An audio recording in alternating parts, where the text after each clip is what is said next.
Have you ever seen how a mother's love can heal wounds that neither money nor medicine can touch? What happened in the Croix mansion that night proved that some miracles come disguised as lullabies. The man who had lost his world, Sebastian Delacroix, was 38 years old and had a fortune that exceeded 400 million euros, but he would have given it all for a single night of sleep. This pharmaceutical industry magnate had lost his wife, Isabella, in a car accident 8 months earlier, and since then, his life had turned into a hell of sleepless nights, not for himself, but for his 4-year-old twins, Emma and Diego. "Daddy, I can't sleep," Emma whispered, every night at 2 in the morning, her blue eyes shining with tears in the darkness of the marble hallway. "Me neither." Diego would arrive 5 minutes later, dragging his lion plushie, a gift from Isabella. Sebastian had tried everything: world-renowned pediatricians, child psychologists specialized in trauma, natural medicines, sound therapies. He had even hired a feng shui specialist to reorganize their rooms. Nothing worked. The children had developed severe insomnia after their mother's death. It wasn't just normal sadness, it was something deeper. They woke up screaming from nightmares. They refused to sleep alone, and when they finally collapsed in exhaustion, it was only for 2 or 3 hours before waking again. Señor Delacroix, Dr. Martinez, the best pediatrician in Madrid, had told him during last week's consultation, "The children are processing abandonment trauma. Their brains won't let them relax because they're afraid that if they fall asleep, someone else might disappear." Sebastian buried his head in his hands. "What can I do? I can't go on like this. I haven't slept more than 2 hours straight in 8 months. My company is suffering, but more importantly, my children are suffering."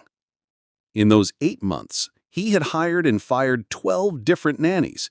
Some couldn't stand the sleepless nights, others were frightened by the children's night screams. Most simply didn't know how to handle traumatized children. "The kids need emotional stability, not another new face," Sebastian muttered that morning as he drank his 6th coffee of the day, staring at the deep, dark circles that had taken up permanent residence under his eyes. Then came a woman who arrived quietly. Clara Mendoza was 42 years old and had lost count of how many children she had helped heal during her 20 years as a specialized nanny. But when she received the call about the Croix twins, something in her heart told her this case would be different. "Mrs. Mendoza," the agency director had said to her, "I won't lie to you. It's the hardest case we've ever handled. No nanny has lasted more than 3 weeks." That afternoon, Clara reviewed Emma and Diego's medical records in her small Malasaña apartment. Photos of 2 beautiful children with eyes that had seen far too much pain for their age. "They've lost their mom," Clara murmured softly, touching the photographs, "and now they're afraid of losing everyone else too." Clara knew something about loss. She had lost her own son, Miguel, to leukemia at age 6, 15 years ago. After that, she had dedicated her life to caring for other people's children, finding purpose in healing broken hearts. What the agency didn't know was that Clara had an unconventional method she had developed over years of working with traumatized children, a method psychology books didn't teach, but one that worked. That Friday afternoon, Clara arrived at the Croix mansion with a small suitcase.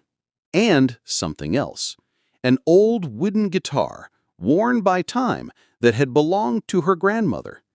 The mansion was impressive, but cold. White marble, high ceilings, expensive paintings, but missing something essential: the warmth of a home. Sebastian received her in the main hall, looking exhausted but desperately hopeful. "Mrs. Mendoza, I'll be honest with you. My children are broken. I don't know if you have experience with kids who've been through trauma." "Señor Delacroix," Clara replied softly but firmly, "all the children I've cared for have been through some kind of pain. That's what makes them need more love, not less." At that moment, 2 small figures appeared on the marble staircase: Emma and Diego, hand in hand, watching the new stranger with a mix of curiosity and distrust. "Hello," Clara said, kneeling to their level, without getting too close. "I'm Clara. Are you Emma and Diego?" The children didn't respond, but they didn't run away either. That was already more progress than Sebastian had seen with the previous 12 nannies. "What's that?" Diego asked, pointing to the guitar. "It's a very special guitar. It belonged to my grandmother, and she taught me that it has magical powers." Emma frowned. "Guitars don't have magical powers." Clara smiled. "Are you sure? What if I prove it tonight?" As expected, at 10 p.m., the nightly terror ritual began. Emma started crying, saying she was afraid her dad would disappear if she fell asleep. Diego flatly refused to enter his room. The 11 previous nannies had tried to reason with them. They had tried strict routines. Some had even suggested medication. Clara did something different. She sat down on the floor of the hallway between the children's rooms and pulled out her guitar. "What are you doing?" Emma asked, peeking from her doorway. "I'm going to stay here tonight, and I'll play very soft music to keep the fears away." "Are you staying all night?" Diego asked in a small voice.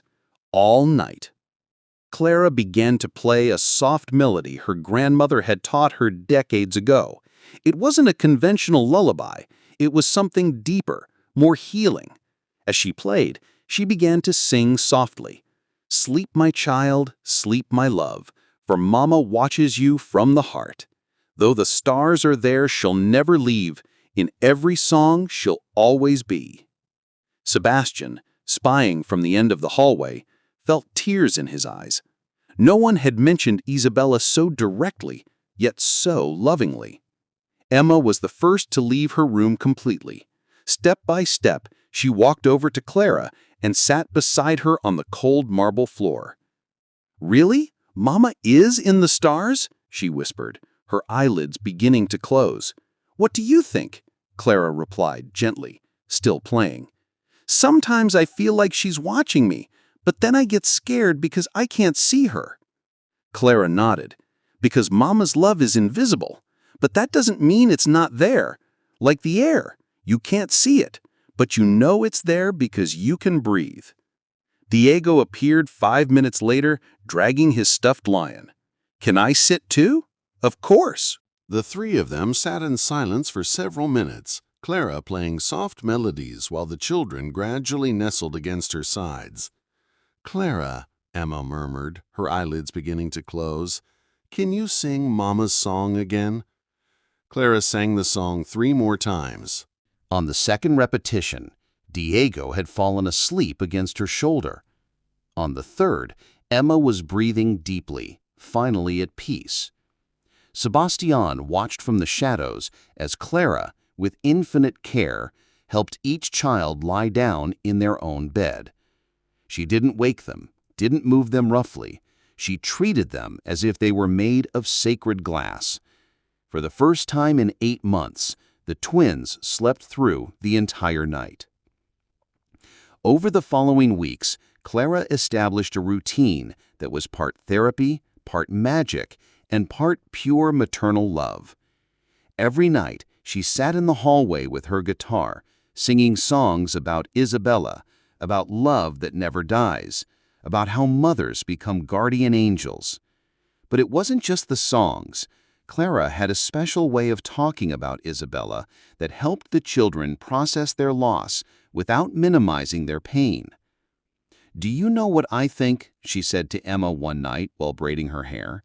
"I think Mama chose the best dad and brother for you, because she knew that if something happened to her, you would take care of each other." "But why did she have to go?" Emma asked, the question that had been haunting her for months. "I don't know, my love. Sometimes sad things happen without a reason. But what I do know is that Mama didn't leave because she wanted to abandon you. She left because she couldn't stay any longer. But her love for you never, ever left." With Diego, Clara used a different approach. He was more withdrawn, angrier. "I hate when people say Mama's better now," he confided one night while they played with building blocks. "Why do you hate it?" "Because if she's better, that means we made her feel bad." Clara paused, surprised by the depth of his reasoning. "Diego, come here." She hugged him gently. "Mama isn't better because she left you. She is at peace because she no longer feels pain in her body, but she misses being with you every second of every day." Sebastian also began to change. Watching his children gradually heal under Clara's care restored the hope he had lost. One night, 3 weeks after Clara's arrival, he approached while she was playing the guitar in the hallway. "May I sit?" he asked. Clara nodded, moving to make space for him on the marble floor. "I don't know how to thank you," Sebastian murmured. "They sleep through the night, they smile during the day. Yesterday, Emma asked if she could learn to play the guitar." "Don't thank me yet," Clara said softly. "We're still healing. Loss doesn't heal in weeks. You learn to live with it." Sebastian watched her play, noticing how her hands moved with decades of experience. "Can I ask you something personal?" Clara nodded. "How did you learn to do this? It's not just nanny techniques, it's something more." Clara stopped playing for a moment. "I lost my son 15 years ago. Miguel was 6 years old when he died of leukemia." Sebastian felt as though he had been struck in the chest. "I'm so sorry." "For years, the pain almost killed me. But then I realized I could use my experience to help other children going through loss. Miguel taught me about unconditional love. Now I try to give that love to other children who need it." "Isn't it too painful to care for other people's children after losing your own?" Clara smiled sadly. "At first, yes. But later I understood that every child I help heal is a way to honor Miguel's memory. He lives on through the love I give." 6 months later, the Croax mansion had been completely transformed. Children's laughter filled the marble hallways. Emma had learned to play 3 songs on a small guitar Sebastian had bought her. Diego had begun to talk about Isabella with love instead of only pain. But most importantly, they slept. Not only did they sleep, they thrived. "Clara," Emma said one night during the guitar routine, "are you going to stay with us forever?"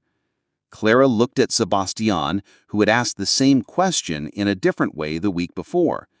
"Do you want me to stay?" "Yes!" both children shouted. "Then I'll stay." Over those months, Sebastian had developed deep feelings for Clara. It wasn't just gratitude, it was real love for the woman who had given life back to his family. "Clara," he said that night after the children had fallen asleep, "I know this may sound premature, but would you consider being more than their nanny?" Clara looked at him with shining eyes. "What exactly are you asking?" "I'm asking if you would want to be their mother and my wife." In the garden of the Croax mansion, Clara played the guitar while Emma and Diego played on the grass. Sebastian worked on his laptop nearby, but his eyes kept drifting toward his new family. "Daddy," Diego shouted, "Clara says Mama Isabella would be happy to see us so joyful." "And what do you think?" Sebastian replied. "I think yes, because Clara says mothers only want their babies to be happy." Emma ran toward Clara. "Can you play the special song?" She began to play the melody she had sung that first night, but now the words had evolved. "Sleep, my child, sleep, my love, for Mama watches you from the heart, and now you have 2 mothers who will love you, one in the stars, another in your home." Sebastian came closer and sat beside them on the grass. "Do you know what the most beautiful part of this is?" he whispered to Clara. "What?" "That you didn't replace Isabella. You gave the children a way to keep her alive while giving them new hope." Clara smiled, watching Emma and Diego lie down on the grass, gazing at the clouds. Love isn't replaced, it multiplies. That night, while Clara finished her usual bedtime song, Emma asked a question that surprised her. Clara, do you think your son Miguel is with Mama Isabella in the stars? Clara felt tears in her eyes. What do you think? I think yes, and I think they're happy because we're happy. Diego nodded solemnly, and I think they helped us find you. Clara kissed them on the forehead and tucked them in carefully. Sleep well, my loves. Clara, Emma said softly. Yes, Emma? Thank you for teaching us that you can love someone who isn't here and someone who is at the same time. In the hallway, Sebastian had heard the entire conversation. He approached Clara as she came out of the children's rooms. Do you know what I've learned from you? What? That healing doesn't mean forgetting. It means learning to carry love in a way that doesn't hurt so much. They embraced in silence, listening to the deep, peaceful breathing of the children who had finally found peace. Because sometimes miracles come disguised as an old guitar and lullabies. Sometimes the most powerful love comes from someone who understands pain and transforms it into hope. Do you believe that true love can heal the deepest wounds? What would you do to help a child who has lost their mother? Share your story and stay tuned for more tales that show that family is built with love, not just with blood.